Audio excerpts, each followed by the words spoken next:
नमस्कार दोस्तों, आपका स्वागत करता हूं इस YouTube channel SK coaching centre पर। दोस्तों आज हम लोग रीजनिंग के पार्ट नंबर 22 को देखने वाले हैं और इस वाले पार्ट के अंदर आज हम लोग रीजनिंग के 16 अलग अलग प्रकार के इम्पोर्टेंट प्रश्न को देखेंगे और सभी प्रश्न को एकदम शॉर्ट ट्रिक के साथ सॉल्व करेंगे। तो आप लोग हमारे साथ अंत तक जरूर बने रहिएगा और सभी प्रश्न को पहले आप लोग खुद से जरूर सॉल्व करने की कोशिश कीजिएगा। अभी आपको एग्जाम में कुछ इसी प्रकार के रीजनिंग के प्रश्न पूछे जाते हैं, तो ये सभी प्रश्न आपके आने वाले आगामी सभी परीक्षाओं के लिए काफी महत्वपूर्ण होने वाला है। तो चलिए हम लोग एक नंबर क्वेश्चन की ओर चलते हैं। दोस्तों ये रहा क्वेश्चन नंबर 1। क्वेश्चन नंबर 1 आपको कार्य नीचे दिए गए श्रृंखला को पूरा करें। ये जो प्रश्न है श्रृंखला सीरीज से रिलेटेड प्रश्न है। एक श्रृंखला सीरीज दिया गया है और यहाँ पर एक क्वेश्चन मार्क है। इस वाले क्वेश्चन मार्क पर आपका कौन सा संख्या भरा जाएगा ये आप लोगों से पूछ रहा है। सबसे पहले आप लोग श्रृंखला सीरीज को ध्यान से देखिएगा। श्रृंखला सीरीज को देखिएगा तो पहले आपका 68 दिया गया है, 68 के आगे आपका 81 दिया गया है, 81 के आगे आपका 96 दिया हुआ है, 96 के आगे दिखेगा तो आपका क्वेश्चन मार्क है और क्वेश्चन मार्क के आगे आपका 132 दिया गया है। अगर आप लोग ध्यान से देखिएगा इस वाले श्रृंखला सीरीज को तो देखिए 68 से आपका 81 है, 68 प्लस अगर हम लोग 13 करते हैं तो आपका 81 बनता है। उसी प्रकार से 81 से आगे आपका 96 है, 81 प्लस 15 जो है वो आपका 96 होता है और आगे आपका क्वेश्चन मार्क है। देखिएगा प्लस 13 का अंतर है, प्लस 15 का अंतर है, 13 प्लस 2 करने पर जो है वो आपका 15 होता है। उसी प्रकार से आगे जब हम लोग 15 प्लस 2 करेंगे तो अगला अंतर आपका प्लस 17 का बन जाएगा। 96 प्लस 17 जो है वो आपका 113 होता है और 113 के आगे देखिएगा तो आपका 132 है। यहाँ पर आपका प्लस 19 का अंतर बनता है। 17 प्लस 2 जो है वो आपका 19 भी होता है, यानी कि इस वाले क्वेश्चन मार्क पर आपका 113 भरा जाएगा। 113 ऑप्शन नंबर सी में दिया गया है जो कि आपका सही उत्तर बनता है। चलिए अगले प्रश्न की ओर हम लोग चलेंगे, क्वेश्चन नंबर 2 की ओर। ये रहा क्वेश्चन नंबर 2। क्वेश्चन नंबर 2 आपको कार्य नीचे दिए गए प्रश्न में संबंधित संख्या को चुनिए। इस बार आपको संबंधित संख्या चुनने के लिए बोला जा रहा है। जिस प्रकार से 49 का संबंध 343 के साथ है उसी प्रकार से आप लोगों से पूछा जा रहा है 64 का संबंध कौन सा संख्या के साथ होगा जो इस वाले क्वेश्चन मार्क पर भरे जाएंगे। ये भी प्रश्न आपके लिए इम्पोर्टेंट प्रश्न है और एकदम आसान सा प्रश्न है। अगर आप लोग थोड़ा सा दिमाग लगाइएगा तो इस वाले प्रश्न को एकदम आसानी के साथ सॉल्व कर पाइएगा। सबसे पहले आप लोग ये समझने की कोशिश कीजिएगा 49 से आपका 343 किस प्रकार से लिखा हुआ है, ये दोनों संख्या आपस में किस प्रकार से संबंधित है। अगर आप लोग ध्यान से देखिएगा तो 49 आपका क्या होता है 7 का स्क्वायर होता है और 343 जो है ये आपका 7 का क्यूब होता है। उसी प्रकार से 64 क्या होता है तो 8 का स्क्वायर होता है। यहाँ पर देखिए 7 का स्क्वायर तो अगला 7 का क्यूब है, 8 का स्क्वायर है तो अगला आपका 8 का क्यूब हो जाएगा। 8 का क्यूब 512 होता है। 512 ऑप्शन नंबर डी में दिया गया है जो कि आपका सही उत्तर बनता है। इस वाले क्वेश्चन मार्क पर आपका 512 भरा जाएगा। चलिए अगले प्रश्न की ओर हम लोग चलेंगे, क्वेश्चन नंबर 3 की ओर। ये रहा क्वेश्चन नंबर 3। क्वेश्चन नंबर 3 आपको कार्य लुप्त संख्या ज्ञात करें। ये जो प्रश्न है ये आपका मिसिंग नंबर से रिलेटेड प्रश्न है। यहाँ पर आपका एक क्वेश्चन मार्क दिया हुआ है। इस वाले क्वेश्चन मार्क पर आपका कौन सा संख्या भरा जाएगा, ये आप लोगों से पूछ रहा है। जब भी आपको मिसिंग नंबर से रिलेटेड प्रश्न देखने को मिले तो पहले आप लोग क्वेश्चन के पैटर्न को समझने की कोशिश कीजिएगा। देखिए यहाँ पर क्वेश्चन मार्क है, यानी कि पहले हम लोग ये समझने की कोशिश करेंगे 2, 3 और 4 से 24 किस प्रकार से लिखा हुआ है, -1, 2 और -2 से 4 किस प्रकार से लिखा हुआ है। उसी प्रकार से हम लोग सोचेंगे 5, 6 और 0 से हमारा कौन सा संख्या बनेगा जो इस वाले क्वेश्चन मार्क पर भरे जाएंगे। सबसे पहले हम लोगों को क्या करना है, ये तीनों संख्या से 24 लाना है। अगर ये तीनों संख्या को पहले हम लोग आपस में गुना करते हैं तो 2 गुना 3 आपका 6 होता है और 6 गुना 4 जो है वो आपका 24 होता है। वही सेम आगे करेंगे, -1 गुना 2 करेंगे तो आपका -2 हो जाएगा, और जब हम लोग -2 गुना -2 करेंगे तो आपका 4 हो जाएगा। 4 भी आपका यहाँ पर दिया गया है, यानी कि इस वाले प्रश्न को हम लोग इसी प्रकार से सॉल्व कर सकते हैं। तो वही सेम आगे करेंगे, ये तीनों संख्या को आपस में गुना कर लेंगे। 5 गुना 6 आपका 30 होता है और 30 गुना 0 करने पर आपका 0 बनेगा। किसी भी संख्या में 0 से गुना करने पर 0 ही प्राप्त होता है। 0 आपका ऑप्शन नंबर सी में दिया गया है, जो कि आपका सही उत्तर हो जाएगा। इस वाले क्वेश्चन मार्क पर आपका 0 भरा जाएगा। चलिए अगले प्रश्न की ओर हम लोग चलेंगे, क्वेश्चन नंबर 4 की ओर। ये रहा क्वेश्चन नंबर 4। क्वेश्चन नंबर 4 आपको कार्य निम्नलिखित आकृति में त्रिभुजों की संख्या ज्ञात करें। इस वाले आकृति के अंदर टोटल कितना ट्रायंगल त्रिभुज बनता है, ये आप लोगों से पूछ रहा है। पहले आप लोग वीडियो को रोककर खुद से ज़रूर काउंटिंग करने की कोशिश कीजिएगा। जब भी आपको त्रिभुज काउंटिंग करने के लिए बोले तो पहले आप लोग आकृति को ध्यान से देखिएगा। आकृति को देखिएगा तो यहाँ पर बीच में आपको देखिए एक चतुर्भुज के जैसा आकृति दिया गया है, और जब भी चतुर्भुज के अंदर त्रिभुज काउंटिंग करने के लिए बोले तो पहले हम लोग छोटे छोटे खंड को काउंटिंग कर लेते हैं और उसमें 2 से गुना कर देते हैं। इसके अंदर छोटे छोटे खंड देखिएगा तो 1 खंड, 2 खंड, 3 खंड, 4 खंड बनता है।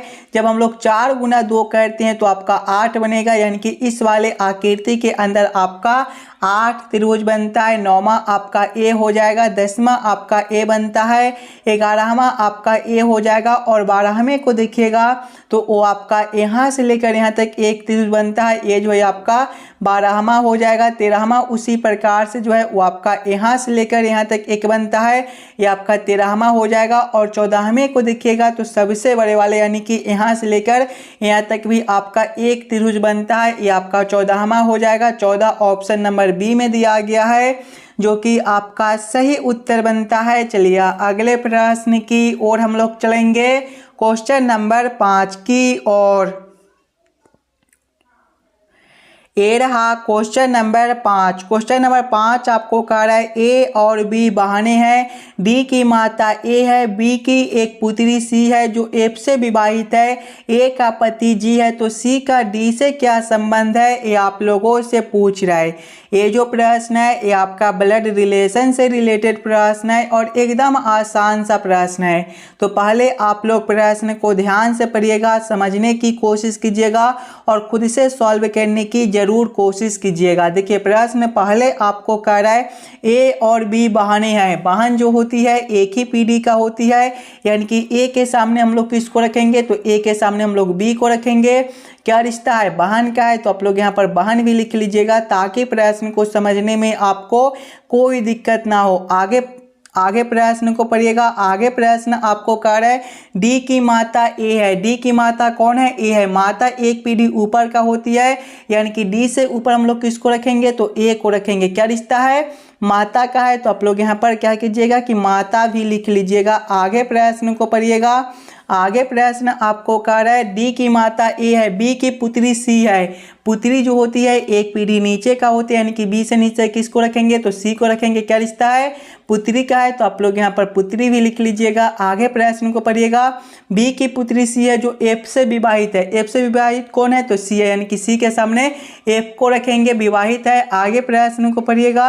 ए का पति जी है। पति एक ही पीढ़ी का होता है, यानी कि ए के सामने जी को रखेंगे। क्या रिश्ता है, पति का है, तो आप लोग यहाँ पर पति भी लिख लीजिएगा। आगे प्रश्न को पढ़िएगा। आगे प्रश्न आपको कह रहा है सी का डी से क्या संबंध है, ये दोनों का रिश्ता आप लोगों से पूछ रहा है। अगर आप लोग ध्यान से देखिएगा तो डी की माता ए है, ए का बहन बी है और बी की पुत्री सी है, यानी कि आपके माँ के बहन का पुत्री आपका कौन लगेगा, तो मौसेरी बहन लगेगा। मौसेरी बहन ऑप्शन नंबर ए में दिया गया है, जो कि आपका सही उत्तर हो जाएगा। चलिए अगले प्रश्न की ओर हम लोग चलेंगे, क्वेश्चन नंबर 6 की ओर।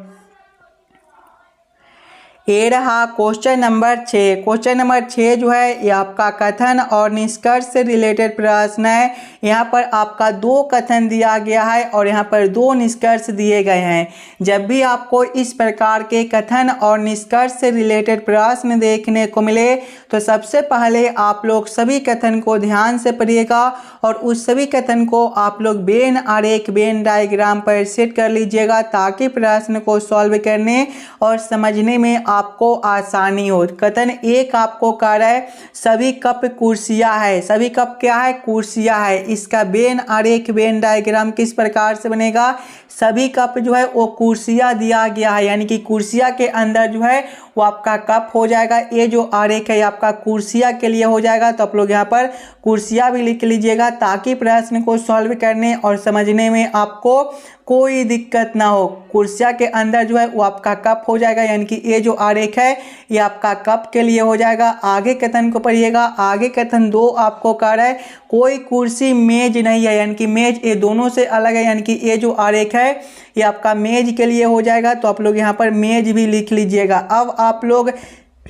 इस वाले वेन आरेख वेन डायग्राम के आधार पर निष्कर्ष को सही या फिर गलत कीजिएगा। देखिए निष्कर्ष 1 आपको कह रहा है कुछ कप मेज नहीं है। ध्यान से देखिएगा, तो कप के लिए आरेख आपका यहाँ पर है, मेज के लिए आरेख आपका यहाँ पर है। ये दोनों आरेख आपका अलग अलग दिया गया, यानी कि कुछ कप मेज नहीं है। ये निष्कर्ष आपका सही बनता है। निष्कर्ष 2 को देखिएगा, कुछ कुर्सियां कप है। देखिए कुर्सियां के लिए आरेख आपका यहाँ पर है और कप के लिए आरेख आपका यहाँ पर है। कुर्सियां के अंदर ही आपका कप दिया गया है, यानी कि कुछ कुर्सियां कप है। ये भी निष्कर्ष आपका सही बनता है। दोनों निष्कर्ष आपके सही निकलते हैं। ऑप्शन नंबर सी में देखिएगा तो दोनों ही निष्कर्ष सही है दिया गया, यानी कि क्वेश्चन नंबर 6 का आपका ऑप्शन नंबर सी जो है सही उत्तर बनता है। चलिए अगले प्रश्न की ओर हम लोग चलेंगे, क्वेश्चन नंबर 7 की ओर।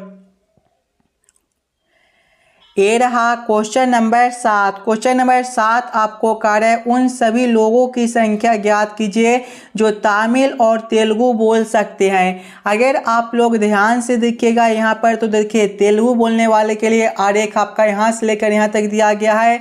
तमिल बोलने के लिए जो आरेख है वो आपका यहाँ से लेकर यहाँ तक है और अंग्रेजी वाले के लिए आरेख आपका यहाँ से लेकर यहाँ तक दिया गया है। आप लोगों से क्या पूछा जा रहा है, उन सभी लोगों की संख्या ज्ञात कीजिए जो तमिल और तेलुगु बोल सकते हैं, यानी कि केवल तमिल और तेलुगु वाले को हमें देखना है। तो तमिल वाले के लिए आरेख ए है और तेलुगु वाले के लिए आरेख ए है। ये दोनों में कौन कौन संख्या संबंधित है, तो ये दोनों में आपका जो है वो आपका 12 और 9 दिया गया है। जब हम लोग 12 + 9 करेंगे तो आपका कितना हो जाएगा, 12 + 9 आपका 21 होता है, यानी कि 21 लोग ऐसे हैं जो तेलुगु और तमिल दोनों बोल सकते हैं। 21 ऑप्शन नंबर सी में दिया गया है, जो कि आपका सही उत्तर बनता है। चलिए अगले प्रश्न की ओर हम लोग चलेंगे, क्वेश्चन नंबर 8 की ओर। ये रहा क्वेश्चन नंबर 8। क्वेश्चन नंबर 8 आपको कह रहा है नीचे दिए गए प्रश्न में विषम संख्या को पहचान करें। इस बार आपको विषम संख्या चुनने के लिए बोला जा रहा है। विषम संख्या चुनने के लिए जब भी आपको बोले तो पहले आप लोग चारों ऑप्शन को ध्यान से देखिएगा और समझने की कोशिश कीजिएगा। ये चारों ऑप्शन में सबसे अलग ऑप्शन कौन सा दिया गया है। ऑप्शन ए में देखिएगा तो 100 है, ये आपका 10 का स्क्वायर बनता है। ऑप्शन बी में 125 है, 5 का क्यूब बनता है। ऑप्शन सी में 343 है, 7 का क्यूब है। ऑप्शन डी में 216 है, ये आपका 6 का क्यूब है। ध्यान से देखिएगा तो ऑप्शन ए में पावर 2 है, बाकी सभी में जो है वो आपका पावर 3 है, यानी कि सबसे अलग ऑप्शन ए बनता है, यानी कि क्वेश्चन नंबर 8 का आपका ऑप्शन नंबर ए सही उत्तर हो जाएगा। चलिए अगले प्रश्न की ओर हम लोग चलेंगे, क्वेश्चन नंबर 9 की ओर। ये रहा क्वेश्चन नंबर 9। क्वेश्चन नंबर 9 आपको कार्य नीचे दिए गए निम्नलिखित शब्दों का सही क्रम बताएं। बिंदु, त्रिभुज, वर्ग, कोण और रेखा का किस प्रकार से सही क्रम बनता है, ये आप लोगों से पूछ रहे हैं। सबसे पहले आप लोग ये सभी शब्दों को ध्यान से देखिएगा और समझने की कोशिश कीजिएगा ये सभी शब्दों का आपका किस प्रकार से सही क्रम बनता है। अगर आप सबसे पहले शब्द को देखिएगा तो आपका बिंदु हो जाएगा, यानी कि 1 नंबर। बिंदु के बाद आपका रेखा हो जाएगा, यानी कि 5 नंबर। रेखा के बाद आपका कोण हो जाएगा, यानी कि 4 नंबर। कोण के बाद आपका त्रिभुज आ जाएगा, यानी कि 2 नंबर। और त्रिभुज के बाद आपका वर्ग हो जाएगा, यानी कि 3 नंबर। कौन सा ऑप्शन में आपका 1, 5, 4, 2, 3 दिया गया है? तो ऑप्शन नंबर डी में देखिएगा 1, 5, 4, 2, 3 दिया गया है, यानी कि ये सभी शब्दों का जो सही क्रम है वो आपका ऑप्शन नंबर डी में दिया गया है। चलिए अगले प्रश्न की ओर हम लोग चलेंगे, क्वेश्चन नंबर 10 की ओर। ये रहा क्वेश्चन नंबर 10। क्वेश्चन नंबर 10 आपको कार्य एक आदमी 9 किलोमीटर पूरब की ओर, उसके बाद 12 किलोमीटर दक्षिण की ओर जाता है। उसके प्रारंभ और अंतिम बिंदु के बीच की दूरी ज्ञात कीजिए।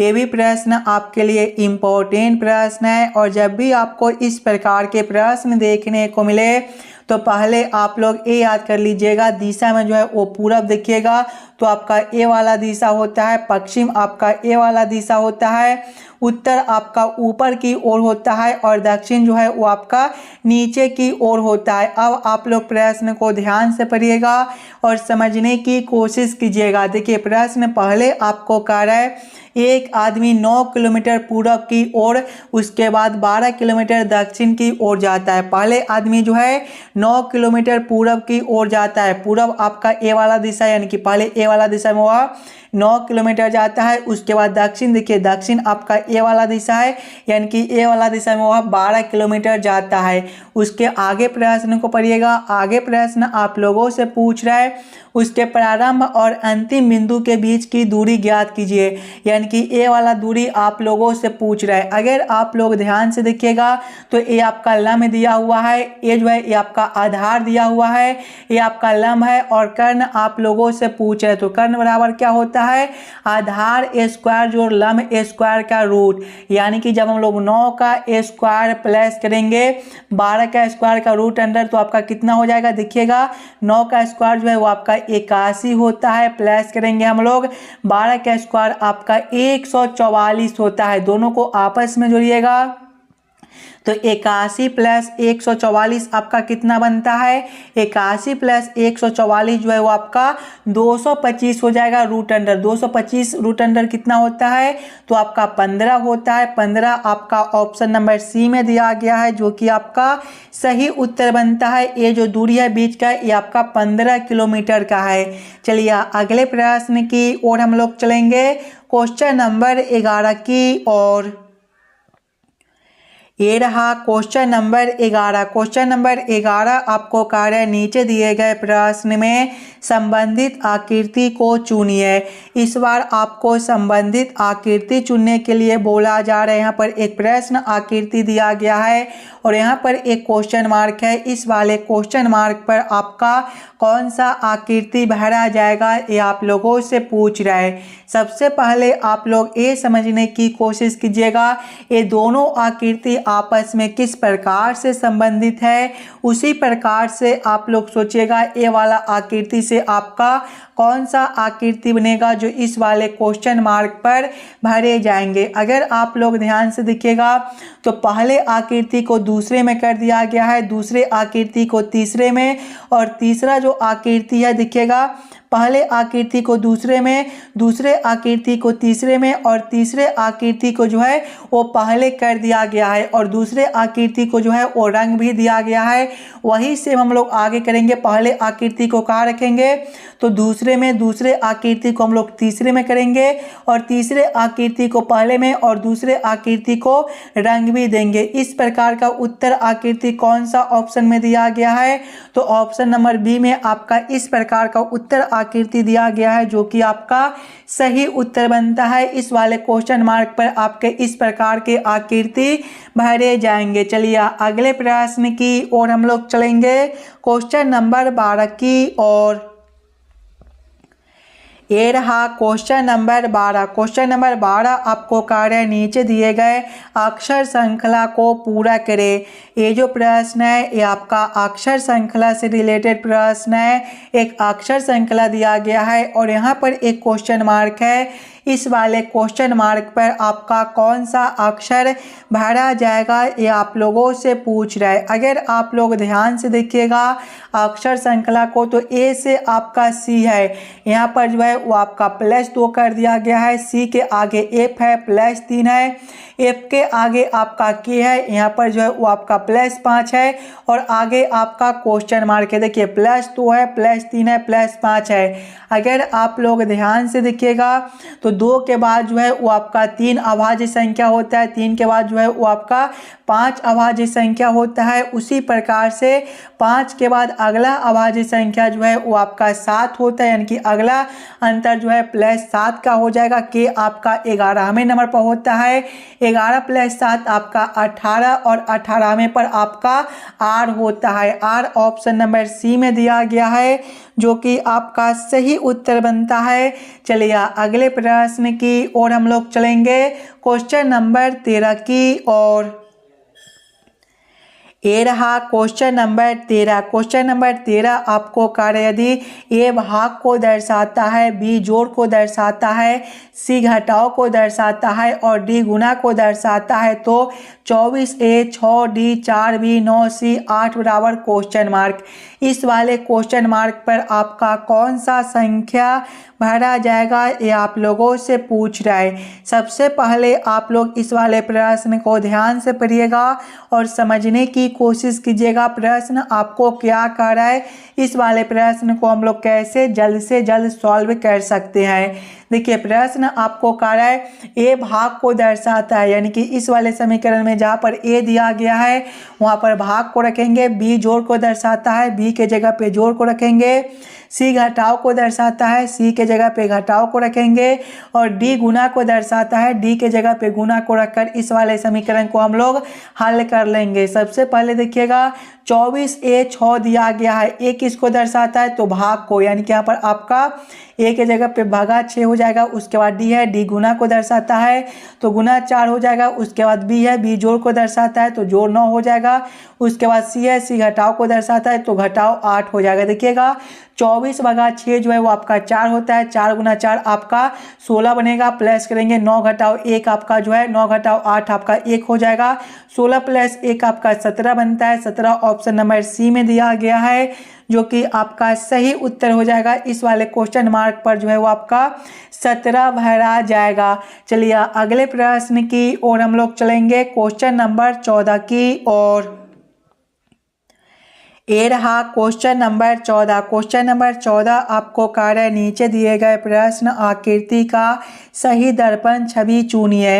यहाँ पर एक प्रश्न आकृति दिया गया है, कुछ इस प्रकार का आपका प्रश्न आकृति है और प्रश्न आप लोगों से पूछ रहे इस वाले प्रश्न आकृति का किस प्रकार से दर्पण छवि बनेगा।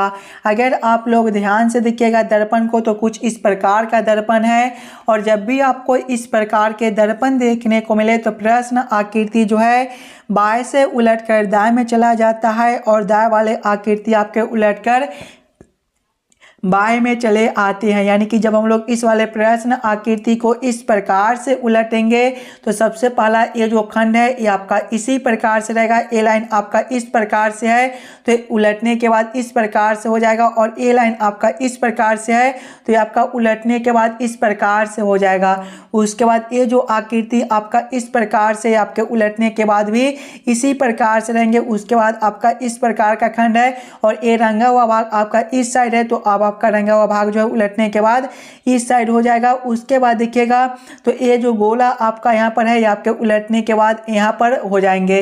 इस प्रकार का उत्तर आकृति आपका ऑप्शन नंबर डी में दिया गया है, जो कि आपका सही उत्तर बनता है। चलिए अगले प्रश्न की ओर हम लोग चलेंगे, क्वेश्चन नंबर 15 की ओर। ये रहा क्वेश्चन नंबर 15। क्वेश्चन नंबर 15 आपको कार्य नीचे दिए गए प्रश्न में संबंधित शब्द को चुनिए।